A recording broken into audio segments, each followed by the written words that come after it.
खुलुमबाय स्टुडिअ दं आं राकेश रामसियारि बे समाव मोनसे गिदिर खौरां थारैनो मा जादों रायजोआव मा जाहोनाव खनले उन्दै लाइमोन हिनजावसाफोरखौ जिनाहारि खालामनाय जाथाया सोमजिबाय थानायखौ नुनो मोनदों नोंथांमोना नुनो मोनदोंमोन आसामनि गुबुन जायगाफोराव जे जिनाहारि खालामनायनि अनजिमा बे अनजिमाया सानसेनि उनाव सानसे बांनायखौ नुनो मोनदों नोंथांमोना मिथिगौ दि कलकातायाव जे जानाय जाथाय सासे डक्टरखौ खास्रि बिस्रि जिनाहारि खालामनाय जाथाय बे जाथायखौ लानानै ओनसोल नाङैनो बा हादर नाङैनो गोबां सोमावसारनायबो सोमजिनायखौ नुनो मोनदों आरो थिग बेबायदिनो आसामनि गोबां जायगाफोरावनो दिहिंनिफ्राय लानानै गसाइगाव आरो गुबुन जायगाफोरावबो दा जिनाहारि खालामनायनि अनजिमा लंपटफोरा जिनाहारि खालामनायनि अनजिमाया बांनायनि सायाव बांगासिनो दं मा खालामदों पुलिस बिफाना मा खालामदों रैखाथि बिफाना बे समाव मोनसे गिदिर खौरां चिरां जिल्लानि बेन्दोङावनो थानाय थामहिनबा चिरां जिल्लायावनो मोनसे गिदिर जाथाय जादों थामहिनबा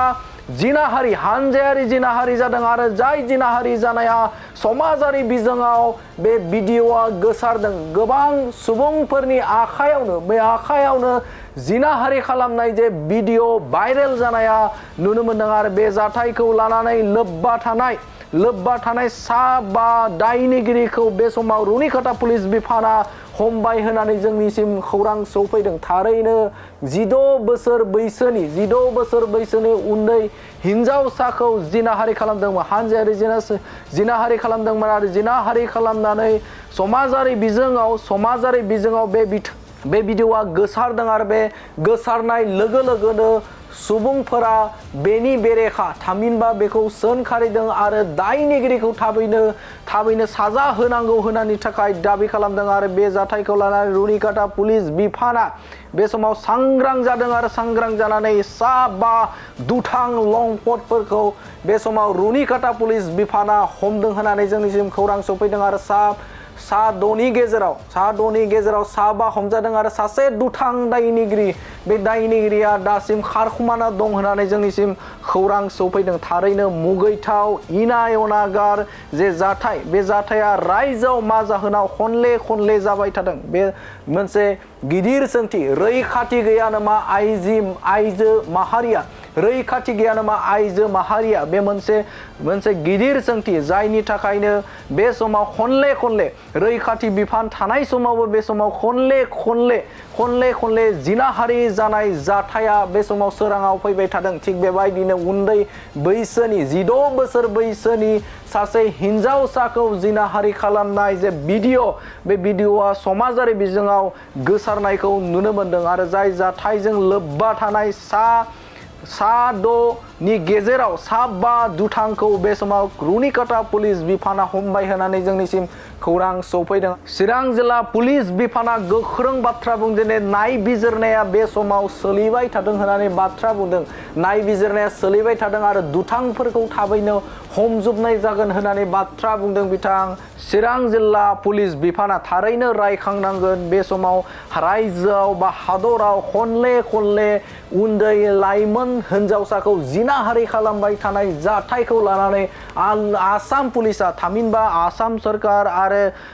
पुलिस बिफाना बे समाव मा राहा लागोन बे मोनसे गिदिर सोंथि मानोना रायजोआव खनले बेफोरबायदि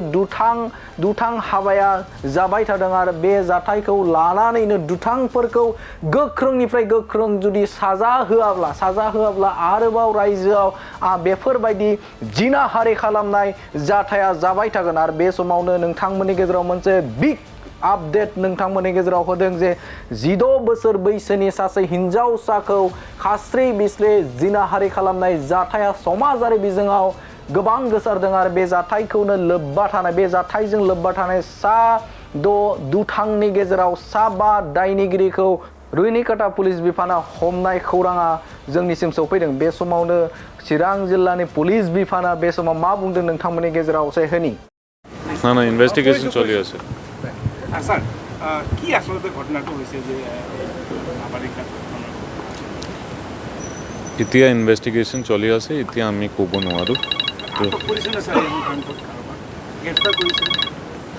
চারজনকে 5 জনকে ধরা হয়েছে একটু আগত একটু ইনভেস্টিগেশন চলিব হ'ব ঠিক আছে ভাই ঠিক আছে ইনভেস্টিগেশন চলনে ঠিক আছে থ্যাংক ইউ না না ইনভেস্টিগেশন চলি আছে স্যার কি আসলে ঘটনাটো হৈছে যে নাবালিকা এতিয়া ইনভেস্টিগেশন চলি আছে এতিয়া আমি ক'ব নোৱাৰোঁ তো আটক কৰিছে নে স্যাৰ এই কামটো কাৰোবাৰ গ্ৰেপ্তাৰ কৰিছে চারজনকে পাঁচজনকে ধরা হয়েছে একটু আগত একটু ইনভেস্টিগেশন চলিব হ'ব ঘটনাটো কেতিয়া সময়ত হৈছে ঠিক আছে ভাই ঠিক আছে ইনভেস্টিগেশন চলনে ঠিক আছে থ্যাংক ইউ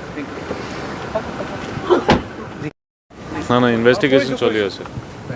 স্যার কি আসলে ঘটনাটো হৈছে যে নাবালিকা এতিয়া ইনভেস্টিগেশন চলি আছে এতিয়া আমি ক'ব নোৱাৰোঁ তো আটক কৰিছে নে স্যাৰ এই কামটো কাৰোবাৰ গ্ৰেপ্তাৰ কৰিছে চারজনকে পাঁচ